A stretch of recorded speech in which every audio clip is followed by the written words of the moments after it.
Hello everyone, today we are going to discuss about the topic which is coagulation cascade. And before starting with this thing, we must know that why this concept is being considered. It's considered because of a mechanism, and that mechanism is known as hemostasis. Hemostasis, as the name suggests, consists two words. One is hemo and other is stasis. Hemo refers to the word hemorrhagic or hemorrhagic, whatever the pronunciation is, or bleeding in the very simple language. And stasis means to stop. So, hemostasis altogether is a protective mechanism in which body uses different factors, different proteins to basically stop the bleeding. Okay, so it contains two parts, like it could be primary hemostasis and it can also be secondary hemostasis. In the primary hemostasis process, suppose this is a blood vessel. So as to ease the understanding level in between, I will use our local language as well. It's lined by the endothelial cells. I think I should make it with the other thing. No problem. Whenever there is an injury, for example, if there is injury at this particular surface, what will happen? That there would be the sub endothelial collagen would be exposed here. जैसे ही यहाँ पे कोई tissue rupture होगा तो अंदर से collagen जो होता है, सब एंडोथीलियल कोलेजन होता है, वो बाहर आ जाता है. It's exposed. और वहाँ पे कुछ फैक्टर्स बाइंड करते हैं, कुछ रिसेप्टर्स आते हैं और प्लेटलेट आता है, फिर एक और प्लेटलेट आता है और कई प्रोसेसेस के बाद वो दो प्लेटलेट्स कंबाइन करते हैं फिब्रिनोजन की हेल्प से और एक प्लेटलेट प्लेटलेट बॉन्ड बना लेते हैं. ठीक है, ये भी ऐसे समझ नहीं आएगा बिकॉज ये एक अलग से कॉन्सेप्ट है जो कि अभी हमें नहीं पढ़ना है. तो like we should not consider this thing in very much detail. The basic concept to understand over here is that when this primary hemostasis is over, like after this process, what happens is that this same layer, okay, over here at the site of injury, there would be a plug formed. This is the platelet plug formed. Okay, so the primary hemostasis is required to form this platelet plug. Then why do we need secondary hemostasis? Basically, this primary after this primary hemostasis, the platelet plug formed is very weak. Hence, to stabilize it, we need secondary hemostasis. Okay, and when we discuss about primary hemostasis, there are major 4 steps in which the main thing around which the whole story revolves is platelet. एक platelet को पकड़ के सारी की सारी कहानी घूमती रहती है कि प्लेटलेट कैसे आएगा, कैसे अधेशन होगा उसका, कैसे चिपकेगा, कैसे डीग्रेन्यूलेट होगा, उसके केमिकल्स रिलीज होंगे और कैसे वो फिर आपस में एग्रीगेट करके एक बॉन्ड बनाएगा. यही पूरे प्राइमरी हीमोस्टेसिस में डिस्कस होगा. और जब वो एग्रीगेट करके बॉन्ड बना के जुड़ के मतलब प्लेटलेट्स अपना नेटवर्क बना लेंगे तो वो एक वीक प्लेटलेट प्लग फॉर्म कर लेंगे. और यही तो रिजल्ट है प्राइमरी हीमोस्टेसिस का. अब जब कोगुलेशन कैस्केड की बात आती है तो वो क्या है? जब सेकेंडरी हीमोस्टेसिस स्टार्ट होती है वो क्या उसका मतलब क्या है? मतलब अब हमारे पास वीक प्लग बन गया. अब सेकेंडरी लेवल पे सेकेंड स्टेप है कि इसको स्टेबलाइज करना है. स्टेबलाइज क्यों करना है? हीमोस्टेसिस के लिए, मतलब ब्लीडिंग को रोकने के लिए, मतलब यहाँ पे क्लॉट बनाना है. कभी भी हमारे हाथ पे चोट लग जाती है, पैर पे चोट लग जाती है, कहीं पे ब्लीडिंग होती है तो कुछ टाइम बाद स्किन पे हम देखते हैं कि मतलब क्लॉट सा बन जाता है जिसको बार बार हम छेड़ते रहते हैं. कई बार क्या होता है जब वो लाइक फॉर एग्जांपल आज मेरे को ये मैं खड़ी हूँ और आज मेरे को यहाँ पे चोट लग गई, ठीक है। तो मेरे को कुछ घंटों में कई बार ऐसा होता है कि लाइक शाम तक या रात तक मेरे को वहाँ पे कुछ एग्रीगेशन दिखेगी, वो होता है वीक प्लेटलेट प्लग। और फिर बाद में जाके ही वो जब एकदम हार्ड सा हो जाता है, that's the secondary platelet plug which is the stronger one, it's formed. और इसमें हमारा जो रोल है कोऑर्डिनेशन कैस्केड का बहुत ही ज़ोरों तोरों से रहता है। ओके, स्टार्ट करते हैं इसकी एक्सप्लेनेशन के लिए। तो मेजर थिंग इज़ कि कितने फैक्टर्स इन्वॉल्व हैं, 13। कोऑर्डिनेशन कैस्केड एक प्रोसेस है जिसके पहले कुछ बेसिक्स जान लेते हैं। कोऑर्डिनेशन का मतलब पता है क्या होता है? खून का इकट्ठा होना। जब बहुत सारे प्लेटलेट्स, फिब्रिन्स, ये सारी चीज़ें हैं ना, नाम तो सुना ही होगा इन सब चीज़ों का, ये इकट्ठे होके क्लॉट सा बना ले। ये क्लॉट बन गया हमारा एक, तो उस जगह पे खून इकट्ठा हो गया, बेसिकली खून का गाढ़ा होना, दैट इज़ कोऑर्डिनेशन। ओके, सो इसमें 13 फैक्टर्स रिक्वायर्ड हैं। इसके बाद इसमें कुछ पाथवेज होते हैं। एक होता है इंट्रिंसिक पाथवे, एक होता है कॉमन पाथवे, और एक होता है एक्सट्रिंसिक पाथवे। जो इंट्रिंसिक और एक्सट्रिंसिक पाथवे है वो आपस में हम कह सकते हैं एक चीज़ के थ्रू कनेक्टेड होते हैं, वो है कॉमन पाथवे के लिए।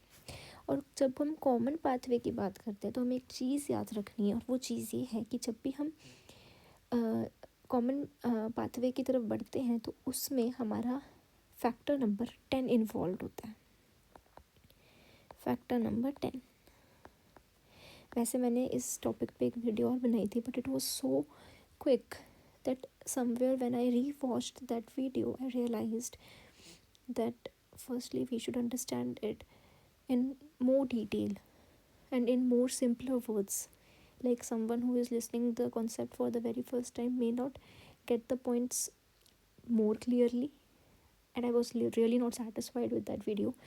So I thought that I should make another video in which I would explain the process in more detail, and then I'll put the other video for a quick recap or as a revision thing. So common चीज़ है हमारी factor 10। अब एक trick है, चाहे intrinsic pathway है, अब हमने पता क्या पढ़ना है, हमने ये पढ़ना है कि इंट्रिंसिक पाथवे में कौन से फैक्टर्स होते हैं, एक्सट्रिंसिक पाथवे में कौन से फैक्टर्स होते हैं, और ये कैसे लिंक होता है फैक्टर 10 से, और बीच में क्या कोई हेल्पिंग प्रोटीन्स भी आते हैं, बिल्कुल आते हैं, वो भी याद करने हैं। तो वो एक बहुत ही लंबी चौड़ी चीज़ें हैं, अगर हम पढ़ने बैठे तो अगर हम ऐसे ही रट्टा मारेंगे तो थोड़ा नहीं समझ आएगा, तो ट्रिक्स बना लेनी चाहिए, दैट्स बेटर। सो हमारा मेजर गोल रहना चाहिए, हमें नंबर 10 बनाना है। स्टार्ट करते हैं इंट्रिंसिक पाथवे से। इंट्रिंसिक पाथवे शुरू होता है फैक्टर नंबर 12 से। फैक्टर नंबर 12 से 13 टोटल फैक्टर्स तो 13 होते हैं, पर जो 13th फैक्टर होता है ना, उसका एक ही मेजर काम होता है, उसका सिर्फ एक ही मेजर काम होता है, और वो होता है कि फैक्टर नंबर 1 को स्टेबल करना। वो भी हम आगे पढ़ेंगे, मतलब ये याद रख लो 1 से लेके 13 तक फैक्टर्स हैं, और जो 13वां फैक्टर है वो पहले वाले को, आखिरी वाला पहले वाले को स्टेबलाइज करता है, बस इसका और कोई काम नहीं है। मतलब अभी हमें जो पढ़ना है उसमें और कोई काम नहीं है। तो हम मेजरली यहाँ पे जब डिस्कस करेंगे तो 12 की बात करेंगे, मेजर 12, मतलब उसमें भी कई बीच में स्किप करेंगे। Let's study then we will get to know that है क्या चीज़ में। हमें वो उल्टी काउंटिंग करनी है, ठीक है। We need to count backwards. 12 के बाद क्या आता है? 11, मतलब 12 से पहले, और 11 से पहले आता है 10। 10 तो हमने बनाना है, तो 10 तो यहाँ पे लिख रखा है, वो नंबर रिपीट नहीं करना। This is the trick which I am telling you. तो 10 नहीं आएगा, तो 10 से पहले क्या आता है? 9, और उससे पहले क्या आता है? 8। So factor number 12, factor number 11, 9 and 8 are involved in intrinsic pathway. Got it? Good. And 10 we know that it is the common pathway. Okay. Now we will talk about extrinsic pathway. In case of extrinsic pathway, the trick again is we have to make the number 10 and we will make it by, यहाँ पे 8 पे हमने छोड़ा था, यहाँ पे आ जाएगा 7. पर अब काउंटिंग पीछे को नहीं जाएगी, अब होगा 7 + 3. 7 + 3 is 10. This is the other mnemonic. हमें नंबर 10 बनाना है. यहाँ पे हमने काउंटिंग बैकवर्ड मतलब करी और यहाँ पे हमने 7 + 3 is 10. ये फैक्टर नंबर 7 मेजरली इन्वॉल्व रहता है इन एक्सट्रिंसिक पाथवे. और जो फैक्टर नंबर 3 होता है, इसका काम होता है इस 7 फैक्टर को एक्टिवेट करना. ठीक है, डिटेल में पढ़ेंगे भी आगे. अब इसके बाद फैक्टर नंबर आता है 5. 5, 2, 1. 5 × 2 × 1 is 10. Our ultimate goal was to make this. इसको हम ना ही इंट्रिंसिक में गिनते हैं ना ही एक्सट्रिंसिक में गिनते हैं, पर इसका ज़रूरी काम होता है. और वो क्या काम होता है वो हम आगे पढ़ेंगे. ये कॉमन पाथवे में ही लगा लो आप. ठीक है, पर बेसिकली ये इंट्रिंसिक है, ये एक्सट्रिंसिक है. और ये चीज़ जो है ये भी बहुत ज़रूरी है कि आगे पढ़ते हैं. तो अब हम इसको डिटेल में पढ़ते हैं कि होता क्या है basically. So here is the common factor 10. हम स्टार्ट करते हैं इंट्रिंसिक पाथवे से. एक्सट्रिंसिक भी पढ़ेंगे for sure, both are important. एक और चीज़, इसके बाद कॉगुलेशन कैस्केड में ना जब भी हम लैब फाइंडिंग्स की बात करते हैं तो 2 नाम बहुत ही कॉमनली यूज़ होते हैं, पीटी एंड पीटीटी. ठीक है, इसके बारे में भी हम पढ़ेंगे कि इनका क्या रोल होता है. फॉर एग्ज़ाम्पल जो पीटीटी है, अगर वो बढ़ रहा है इसका मतलब है यहाँ पे ये चीज़ पे ध्यान दो, आप इस चीज़ पे ध्यान दो. और अगर पीटी बढ़ रहा है तो मतलब इस चीज़ पे ध्यान दो. और ये याद करने की एक ट्रिक है कि पीटीटी में नंबर मतलब वर्ड कह रही हूँ, अल्फ़ाबेट ज़्यादा है. PTT as compare to PT it has 3 alphabets. और इंट्रिंसिक और एक्सट्रिंसिक में देखो, इसमें ज़्यादा फैक्टर्स इन्वॉल्व्ड है इंट्रिंसिक में. तो मतलब जब भी पीटीटी बढ़ रहा है तो मतलब इंट्रिंसिक पाथवे पे इफेक्ट है. और जब हम पीटी की बात करते हैं, they are basically the times. जब भी पीटी बढ़ रहा है तो मतलब फैक्टर नंबर 7 पे ध्यान जाएगा या 3 पे जाएगा, एक्सट्रिंसिक पाथवे पे. Okay, so I don't think we should include it over here. Okay, let's start.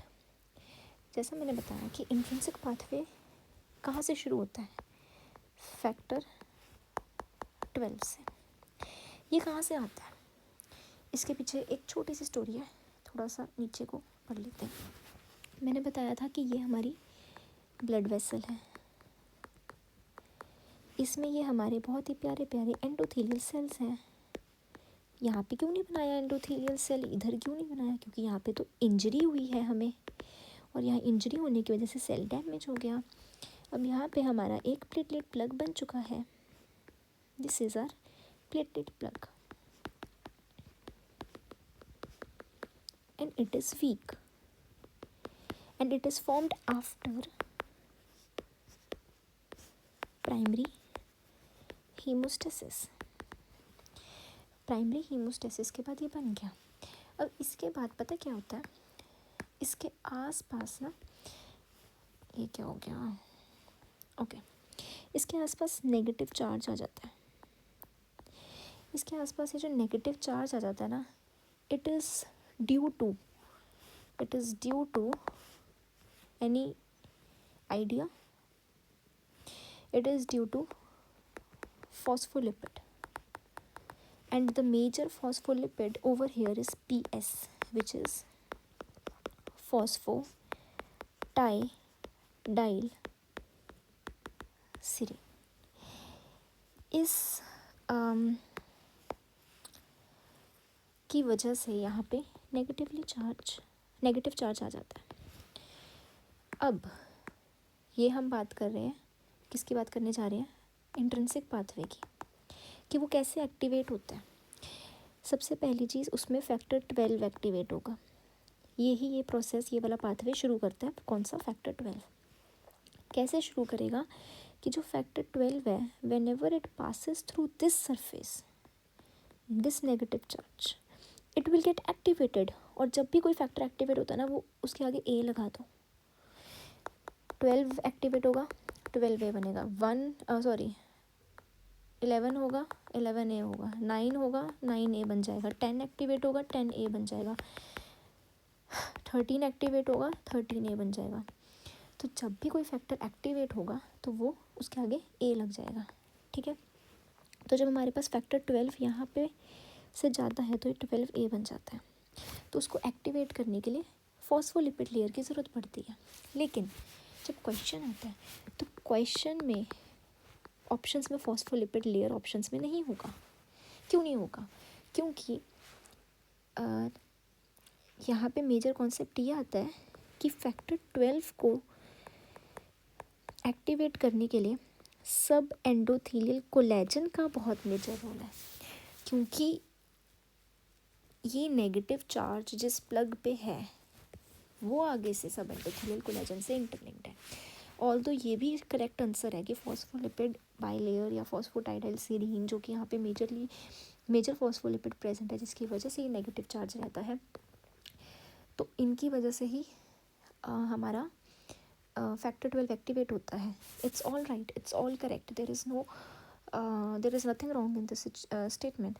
But when we refer to books, standard books like Pathoma, like Robbins pathology, in that case the major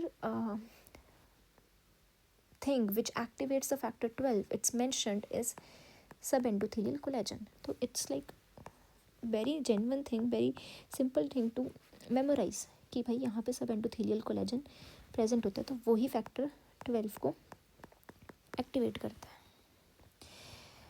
ठीक है। दूसरी चीज़, extrinsic, मैं पहले ही बता देती हूँ ना कि दोनों को कौन एक्टिवेट करता है, ताकि हमें आगे जब हम प्रोसेस को पढ़ेंगे तो हम उसको एक फ्लो में पढ़ेंगे एंड बीच में कोई पॉज नहीं लेना पड़ेगा फिर से कोई कंसेप्ट समझाने में। एक्सट्रिंसिक पाथवे की बात करें तो इस भाई साहब को एक्टिवेट करता है फैक्टर नंबर 3, और इस फैक्टर का नाम पता क्या होता है? Tissue factor. टिश्यू फैक्टर जिसको हम टीटी भी कहते हैं, ये हमारे टीटी भाई साहब है। TT means thromboplastin, tissue thromboplastin. So what happens is कि वो कहाँ पे होता है? अब नाम ही टीटी है, टिश्यू फैक्टर, ये हमारा यहाँ पे होता है, टिश्यू से निकलता है। तो हमारे ब्लड वेसल के पास जो टिश्यू है, टिश्यू से हमारे पास निकलेगा TT which is factor number 3, और ये जब भी 7th फैक्टर इससे बाईपास करेगा तो बन जाएगा 7A। तो हमारी स्टैंडर्ड बुक्स में ये दो चीज़ें बहुत इंपॉर्टेंटली लिखी हैं, विच थिंग या विच फैक्टर, ठीक है, triggers activation of intrinsic pathway and extrinsic pathway. या तो ऐसे आता है सीधा कि इंट्रिंसिक पाथवे को कौन स्टार्ट करता है और एक्सट्रिंसिक को कौन करता है, या फिर लिखा जाता है कि 12th फैक्टर को कौन एक्टिवेट करता है और 7th फैक्टर को कौन करता है। क्योंकि हमने पढ़ा हुआ है कि जब भी इंट्रिंसिक पाथवे की बात आएगी तो पहला फैक्टर जो एक्टिवेट होगा वो 12वां है, और जब एक्सट्रिंसिक पाथवे की बात आएगी तो 7वां फैक्टर सबसे पहले एक्टिवेट होता है, ठीक है। अब आप कहोगे कि भाई यहाँ पे 12 इधर लिखा है, यहाँ पे 7 इधर लिखा है, ये पहले हो रहा है तो ये यहाँ पे पहले कैसे हो रहा है? तो मैंने यहाँ पे 7 लिखा है और ये 3 यहाँ पे इसलिए लिखा है क्योंकि 7 3 से टकरा के 7A बनता है। एक्टिवेट तब होगा जब इससे टकराएगा, ठीक है, तो ये अलग है, ये अलग है, और यहाँ पे मैंने SEC लिख देती हूँ भाई अगर इतनी ही बात है तो ये 12A बन जाएगा। ओके, समझ आया। इसका जवाब क्या रहेगा? जब भी इंट्रिंसिक पाथवे के ट्रिगर की बात आए या फैक्टर 12 की बात आए, सब एंडोथेलियल कोलेजन। एंड जब भी 7th की बात है या एक्सट्रिंसिक की बात है, then the answer would be I just told TT या फिर factor number 3। TT is tissue thromboplast, tissue factor भी कहते हैं इसको इन सिंपल वर्ड्स। चलो, तो अब क्या होगा ना, इंट्रिंसिक पाथवे स्टार्ट होगा फैक्टर नंबर 12 जब भी एक्सपोजर में आएगा सब एंडोथेलियल कोलेजन के, ये एक्टिवेट हो जाएगा 12A में। अब बहुत ही सिंपल सा प्रोसेस है, एक चेन बनानी है हमने। क्या बनानी है? चेन बनानी है। ये जो 12A है, जो एक्टिवेटेड फैक्टर 12 है, ये बेसिकली हम कहेंगे इनएक्टिवेटेड है।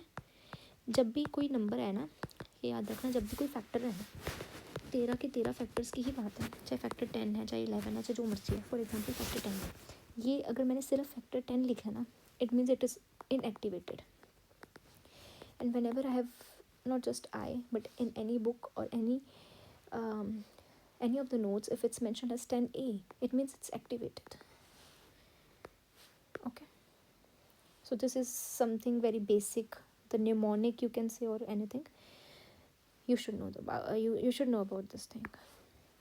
So over here 12 से बना 12A, राइट। अभी जो 12A है ये आगे एक्टिवेट करता है 11 को। मेरे को कैसे पता कि 12 के बाद 11 एक्टिवेट होगा? मैंने तो ट्रिक पढ़ी है, 12 के बाद 11 होगा, 11 के बाद 9 होगा, ये मैंने अभी पढ़ी है ट्रिक। तो इसके रेफरेंस में चलना। अब ये मत कहना कि कहाँ से नया सा ही कॉन्सेप्ट डाल दिया, इसके रेफरेंस में चलना है। Okay, not a easy thing but not a difficult thing as well. Okay, 12 से 12A बना, एक्टिवेट हो गया 12वां वाला। एक्टिवेटेड वाले ने कहा कि भाई मेरा पिछला भाई 11वां वाला, तो क्यों इनएक्टिवेटेड बैठा है, मैं तेरे को एक्टिवेट करूँगा। तो इसने इसको एक्टिवेट कर दिया। अब ये कहेगा 9 भाई तू क्यों इनएक्टिवेटेड बैठा है, मैं तेरे को एक्टिवेट करूँगा। क्या 9 के बाद कोई और नंबर भी है? 8 है। तो क्या 9A 8 को भी एक्टिवेट करता है? नहीं। यहाँ पे बच्चे कंफ्यूज हो जाते हैं और मात खा जाते हैं। 9 है, अब 8 को एक्टिवेट नहीं करेगा। 9A क्या करेगा, इस फैक्टर 8 के साथ मिलेगा और एक ऐसा कॉम्प्लेक्स बनाएगा, ठीक है। It will form a complex. ये मिल के 9 और 8 मिल के 10 को एक्टिवेट करते हैं 10A में। और जब ये प्रोसेस चल रहा होता है ना, कि जब ये कंबाइन करके इसको इसमें एक्टिवेट करते हैं, तो यहाँ पे ये हेल्प लेते हैं, पता है किसकी? PF3 का फुल फॉर्म क्या है? क्या था हमारा, एकदम ब्लैंक हो गया, I am really sorry, it's just a minute. Platelet, sorry, याद आ गया, it's platelet factor 3। It happens sometimes, you just get blank, sorry. Okay, the second thing which helps is calcium is also known as factor number 4.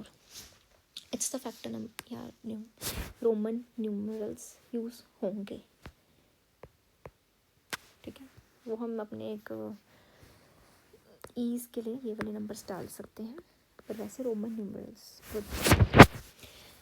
So these two things, I think I should mention it somewhere else. यहाँ लिख दो, यहाँ पे छोटा ही लिखना सही, क्योंकि अभी और भी चीज़ें आएंगी, ठीक है। तो ये दो चीज़ें मिलके इस प्रोसेस को फैसिलिटेट करेंगी, इनका कॉम्प्लेक्स बना के ये चीज़। अब आएगा factor number 7। Oh my god, Roman numbers. और वो एक्टिवेट होगा 7 ए में, और इसको एक्टिवेट कौन करेगा? आई जस्ट टोल्ड, टी या फिर फैक्टर नंबर 3, जिसे हम कहते हैं टिश्यू फैक्टर। जब भी ये टिश्यू फैक्टर से टकराएगा तो ये एक्टिवेट हो जाएगा। This is our extrinsic pathway. अब ये क्या करेगा? ये बहुत सिंपल एक्सट्रिंसिक पाथवे। इंट्रिंसिक में थोड़ी सी कहानी सी थी कि ये ऐसे ये ऐसे ये ऐसे ये ऐसे चेन बनती थी। ये सिंपल ही है भाई, सीधा साधा सा बंदा है। एक्टिवेट होगा तो सीधा यहाँ पे आएगा और कॉमन पाथवे पे। कॉमन पाथवे का नाम कॉमन क्यों है? क्योंकि इसको भी है, इसको भी जोड़ता है, दोनों ही इसमें इन्वॉल्व होते हैं। तो कॉमन फैक्टर 10, ठीक है। कॉमन पाथवे 10 से जब 10A बनता है, ठीक है, तो उसमें ये भी इन्वॉल्व हो रहा है ऐसे, और ये भी हो रहा है ऐसे। तो 7 का पहला काम तो ये है, पर इसका एक काम और होता है, वो माइनरली गिना जाता है, बट वो भी होता है कि 7A इसको भी एक्टिवेट कर सकता है, मतलब इस प्रोसेस में अपना योगदान डालता है। मतलब जब 9A में हो एक्टिवेट होता है, तो ये भाई साहब अपना योगदान पूरा डालते हैं। Okay, we should shut this topic over here. यहाँ पे ये चीज़ ख़त्म होती है, इसको मत आगे लमकाओ। एंड ये कुछ मुश्किल नहीं था ये समझने वाला। मैं जब रिवीजन वाली वीडियो डालूँगी उसमें समझ आ जाएगा। रही बात प्राइमरी हीमोस्टेसिस की कि वो क्या था, उसमें क्या स्टेप्स थे, वो भी पढ़ने ज़रूरी हैं। But I think this coagulation cascade somewhere is more important है, वो भी उतना ही इम्पोर्टेंट, पर इसकी मतलब डिमांड बहुत थी। ओके, 10A इसका यहाँ पे हमने जो ट्रिक पढ़ी थी वहाँ पे आ रहा था 5 to 1। कहाँ गई, कहाँ पढ़ी थी ट्रिक हमने? अभी तो पढ़ी, ये रही 5 to 1। तो यहाँ पे आएगा फैक्टर नंबर 5। फैक्टर नंबर 5 और 10A।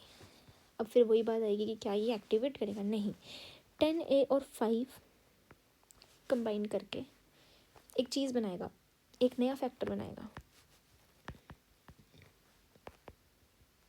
उसे कहेंगे प्रोथ्रोम्बिन फैक्टर। अब कन्फ्यूजन यही होती है कि हर जगह तो चेन बन रही थी, ये इसको कर रहा था, इसको कर रहा था, तो इसमें मतलब बच्चे सोचते हैं कि भाई बस ये से कम एक्टिवेट कर रहा था, ये से कर रहा था, ये से कर रहा था, तो इसमें अब याद ही क्या करना है? वो एक्टिवेट होगा वो आगे वाले को करेगा, वो एक्टिवेट होगा वो आगे वाले को करेगा। पर ये अगर इतना सिंपल होता तो उसको हम नहीं पढ़ रहे होते। यहाँ पे भी हेल्पिंग हमारी करेगा PF3 और कैल्शियम। प्रोथ्रोम्बिन फैक्टर बन गया। 5 के बाद कहते हैं 2। आपको पता है 2 को क्या कहते हैं? 2 का नाम ही प्रोथ्रोम्बिन है। जब भी ये फैक्टर नंबर 2 बाईपास करेगा प्रोथ्रोम्बिन फैक्टर के, ये एक्टिवेट हो जाएगा 2A में, which is activated prothrombin. And activated prothrombin is called, इसका नाम पता क्या है? थ्रोम्बिन। और हमने +1 में पढ़ा है हमारी NCERT में कि थ्रोम्बिन क्या करता है? इट एक्टिवेट्स फिब्रिनोजन फिब्रिनोजन होता है फैक्टर नंबर 1। ये है फिब्रिनोजन। 2A यानी थ्रोम्बिन जो कि एक्टिवेटेड फॉर्म है फैक्टर नंबर 2 का, जो है प्रोथ्रोम्बिन, जो कि एक्टिवेट होता है जब ये प्रोथ्रोम्बिन फैक्टर से पास करता है। ये फिब्रिनोजन फैक्टर नंबर 1 को एक्टिवेट करता है फैक्टर नंबर 1A में, और ये बनाता है फिब्रिन। और फिब्रिनोजन हमें पता है कि हमारे ब्लड में होता है, ब्लड प्लाज्मा में पाया जाता है। ये एक कोगुलेशन प्रोटीन है, लिख नहीं रही मैं, और ये हमने +1 में पढ़ा हुआ है। और हमें ये भी पता है कि ब्लड प्लाज्मा ये क्या है? इसमें 90% वाटर है और बाकी प्रोटीन्स हैं, जिसमें से एक फिब्रिनोजन है। तो मतलब यहाँ पे सॉल्युबिलिटी ज़्यादा है। तो जो ये फिब्रिनोजन है ये मोर सॉल्युबल है, ये सॉल्युबल फॉर्म में है यहाँ पे सॉल्युबल फॉर्म में है। मतलब जैसे ये फिब्रिनोजन है, ये सारे फिब्रिनोजन के प्रोटीन मॉलिक्यूल्स हैं। तो ये जब इसको, ये 2A थ्रोम्बिन जब इसको एक्टिवेट करता है फिब्रिन में, तो पता क्या करता है? एक प्रोसेस होता है यहाँ पे, एक रिएक्शन करवाता है और उसको कहते हैं हम पॉलीमराइजेशन रिएक्शन, ये शॉर्ट फॉर्म है पॉलीमराइजेशन के, जिसमें ये जो सारे के सारे सॉल्युबल फिब्रिनोजन होते हैं ये इनसॉल्युबल बन जाते हैं, डेंस बन जाते हैं, डेंस हो जाते हैं एकदम गाढ़े गाढ़े, आपस में ऐसे जुड़ के एक नेटवर्क बनाते हैं। ठीक है, अब हमारे पास आता है हमारा अगला फैक्टर, जादुई फैक्टर, जिसका यहाँ पे कहीं पे भी जिक्र नहीं हुआ है और ना ही यहाँ पे हुआ है, और वो है फैक्टर नंबर 13। और वो यहाँ पे इसलिए आएगा क्योंकि 13 मैंने स्टार्टिंग में बताया था, कहाँ बताया था, यहाँ बताया था कि जो 1 से 13 तक है उसमें जो 13वां होता है वो पहले वाले को स्टेबलाइज करता है। Hence factor number 13 is also known as fibrin stabilizing factor। इसका नाम है फिब्रिन स्टेबलाइजिंग फैक्टर। अब 13 को कौन एक्टिवेट करेगा? 13A में हमारा फैक्टर थ्रोम्बिन। तो यहाँ पे थ्रोम्बिन बहुत इंपॉर्टेंट है क्योंकि इसके दो फंक्शन है, एक तो ये हमारा फिब्रिनोजन को एक्टिव करता है, दूसरा ये क्या करता है, फैक्टर 13 को एक्टिवेट करता है। नाम ही है फिब्रिन स्टेबलाइजिंग फैक्टर। 13 और ये फिब्रिन वाला ये इंटरलिंक्ड है, 13वां पहले से लिंक्ड है। क्यों? क्योंकि इसका काम है, ये जब एक्टिवेट हो जाता है पता क्या करता है, ये बनाता है, ये जो ऐसे फिब्रिन होते हैं ना, जो एक्टिवेटेड फिब्रिन होते हैं, ये बहुत तरह है। सपोज ये एक मॉलिक्यूल नहीं कहूँगी मैं इसको, ये एक फिब्रिन का स्ट्रैंड बन गया है, ऐसा ही एक और है, ऐसा ही एक और है, ऐसे ही बहुत सारे हैं। तो ये क्या करता है ना, फिब्रिन इसको स्टेबलाइज पता कैसे करता है, एक और प्रोसेस स्टार्ट होता है यहाँ पे। ये कैसे एक्टिवेट कर रहा था, पॉलीमराइजेशन रिएक्शन की हेल्प से, और यहाँ पे ये कैसे स्टेबलाइज कर रहा है, क्रॉस लिंकिंग की हेल्प से। और वो क्रॉस लिंकिंग ऐसे होती है कि एक तो एक ग्लिच हो जाता है बीच में, आई एम रियली सॉरी। ये एक फिब्रिन का हमारे पास स्ट्रैंड था, ये दूसरा आ गया, ये तीसरे भाई साहब आ गए, ये चौथे आ गए, ये पांचवे आ गए, मतलब ये कोई और आ गई स्ट्रैंड। ये हमारे पास एक क्रॉस लिंक्ड मॉलिक्यूल बन गया फिब्रिन का, इसको हम कहते हैं फिब्रिन मैश। यही हमारा रिजल्ट है सेकेंडरी हीमोस्टेसिस का, कि हमारा फिब्रिन मैश बन गया। और ये फिब्रिन मैश क्या करता है, ये यहाँ आएगा। ये जो फिब्रिन मैश है इसको मैं एक येलो कलर से रिप्रेजेंट करूँगी। ये वीक प्लेटलेट प्लग जो था ना, ये जो हमारा वीक प्लेटलेट प्लग था, इसके ऊपर अपना नेटवर्क बना लेगा। एक नेटवर्क है ये ऐसे करके फिब्रिन मैश, यहीं पे ये जो जहाँ पे मैं बना रही हूँ ना, ये यहीं पे ये सारे फैक्टर्स इन्वॉल्वमेंट अपनी शो करेंगे और ये कोगुलेशन कैस्केड होगा और फिर ये हमारा फिब्रिन मैश बनेगा। दिख रहा है, ये कलर दिख रहा होगा, फिब्रिन मैश। और ये हमारा रिजल्ट है सेकेंडरी हीमोस्टेसिस का, और ये स्ट्रॉन्गर होता है और ये बेटर क्लॉट बनाता है। So this was the coagulation cascade. It was not a rocket science, it was very simple science. और इसमें यही चीज़ें याद रखनी है। अब इसमें कुछ मेजर पॉइंट्स अगर हमें डिस्कस करने हैं तो I will tell you, I will provide you the notes. ये हमने पढ़ लिया है कि हमारे पास जो कोगुलेशन कैस्केड है इसमें क्या होता है कि जो मेम्ब्रेन होती है प्लेटलेट्स की, is expose to negatively charge phospholipids and the major one is phosphatidylserine. I have already discussed this thing, and whenever factor 12 bypasses this, it gets activated into 12A. And this step I forgot to mention was that all of our clotting proteins, it's produced in liver, but they are produced in inactivated form and they are activated एक दूसरे को करता है, दूसरा तीसरे को करता है, चौथा, मतलब ये मैं नंबर्स नहीं बता रही, मैं ऐसे बता रही हूँ कि ये चीज़ है ना कि ये एक्टिवेट हुआ तो इसने दूसरे को करा, इसको करा, जब ये एक्टिवेट हुआ इसने इसको करा, जब ये एक्टिवेट हुआ इन्होंने मिलके इसको एक्टिवेट किया. So this is something which I want to tell you. Intrinsic pathway का पहला फैक्टर कौन सा होता है? 12th फैक्टर, जो ये प्रोसेस को स्टार्ट करता है, जिसको हम हीजमैन या हेगमैन फैक्टर भी कहते हैं. ये इंटरेक्ट करता है प्लेटलेट के सरफेस के साथ, या more better language to use over here is sub endothelial collagen के साथ, और ये एक्टिवेट हो जाता है. कुछ इस तरीके से ये सारा प्रोसेस मैं बता चुकी हूँ. आगे क्या आएगा कि ये प्रोथ्रोम्बिन फैक्टर, ये हमने ऑलरेडी डिस्कस कर लिया है. और ये रहा एक्सट्रिंसिक पाथवे. इधर जो इंट्रिंसिक पाथवे होता है वो इंडिपेंडेंट होता है, और एक्सट्रिंसिक पाथवे इंडिपेंडेंट नहीं होता. ऐसे याद रख लो. इंट्रिंसिक एक तो होता कहाँ है, ये ब्लड वेसल के अंदर होता है. दूसरा इन. ट्रिक यही है, intrinsic pathway occurs inside the blood vessel and occurs independently. Whereas जो एक्सट्रिंसिक है वो इस पे इनडायरेक्टली डिपेंडेंट रहता है, इसके कुछ फैक्टर्स पे, इसके कुछ प्रोटीन्स पे.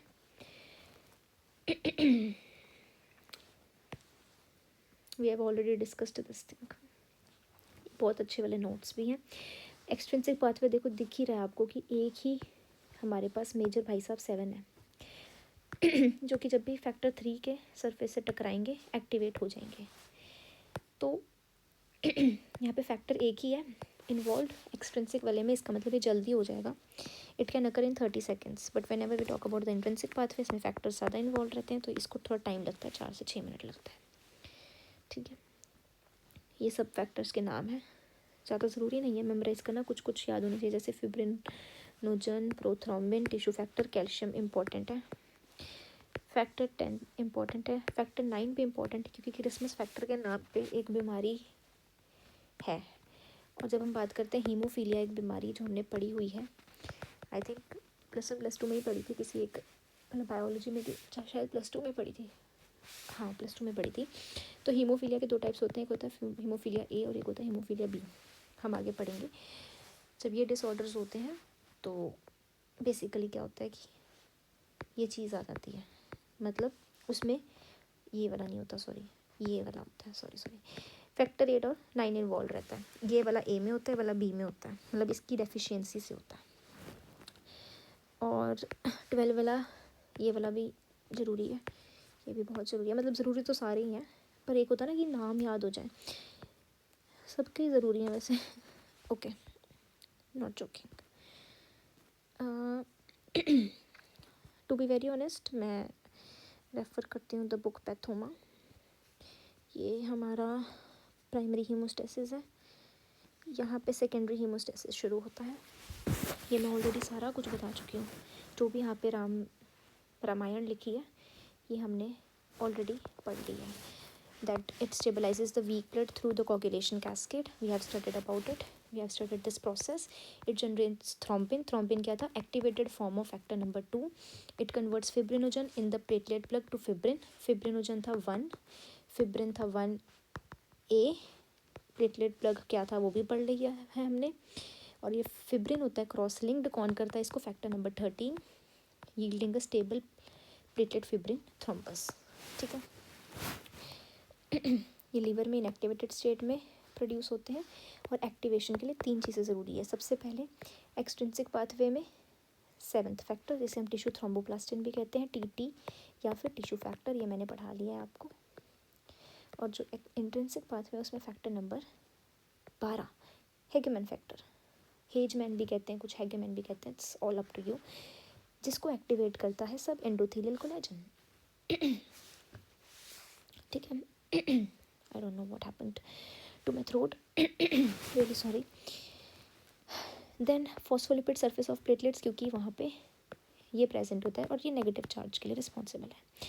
तीसरा कैल्शियम. कैल्शियम को अलग से पता नहीं क्यों मेंशन किया, पर ये बहुत ज़रूरी है याद करना कि फैक्टर नंबर 4, इसको हम इंट्रिंसिक में जब करते हैं तब भी नहीं पढ़ते, एक्सट्रिंसिक में जब पढ़ते हैं तब भी नहीं पढ़ते, उधर भी नहीं पढ़ते, पर ये बीच में हेल्प करता है।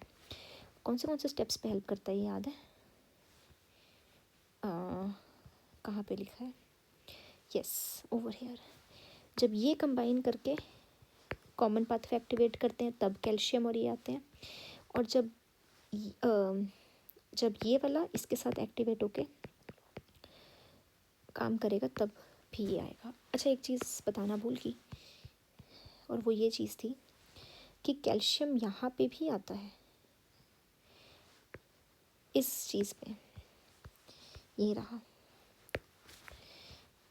गलत बताया मैंने, इस चीज़ में, सॉरी, इस चीज़ में जब 2A से 13th फैक्टर बनता है तब भी यहाँ पे कैल्शियम आता है।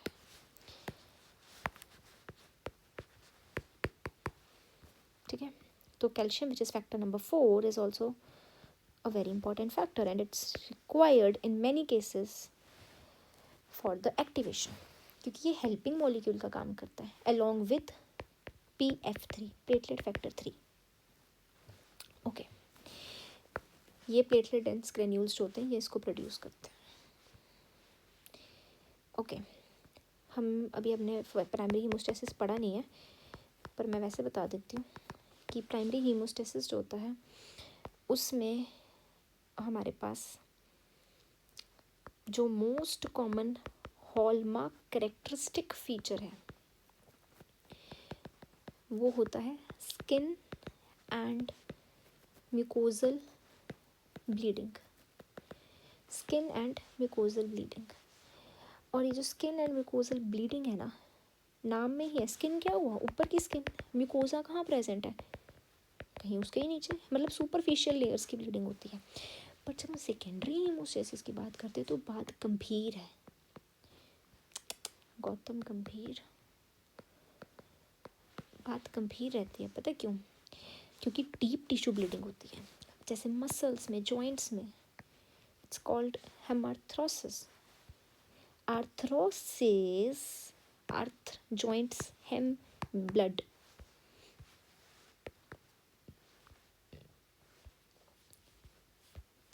Okay, so the name is very clear. And rebleeding can occur after the surgical procedures.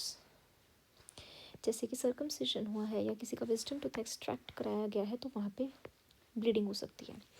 अब जब भी हम सेकेंडरी हीमोस्टेसिस की बात करते हैं तो हमारे पास PT या PTT बड़ा होगा उसके लैब फाइंडिंग्स में। जब भी PT बड़ा है तो PT मैंने आपको बताया था एक्सट्रिंसिक वाले में। क्यों, कैसे याद रखना है कि जब भी हम इंट्रिंसिक पाथवे पढ़ते हैं तो उसमें नंबर्स बहुत है यार, तो मतलब PTT इन्वॉल्व है, और PT वाले में नंबर्स कम है यार, तो एक्सट्रिंसिक वाला इन्वॉल्व है। Okay, this is something which I have already told. ठीक है, अगर अकेले PTT की आएगी तो वो इंट्रिंसिक में काम करता है प्लस कॉमन पाथवे में करता है, और PT एक्सट्रिंसिक में करता है प्लस कॉमन पाथवे में करता है। मतलब दोनों के दोनों कॉमन पाथवे में तो अपना योगदान देते ही हैं। तो यहाँ तक ही था ये वाला प्रोसेस। इसके आगे डिसऑर्डर्स आते हैं जो कि फिर डिस्कस करते हैं। बाय।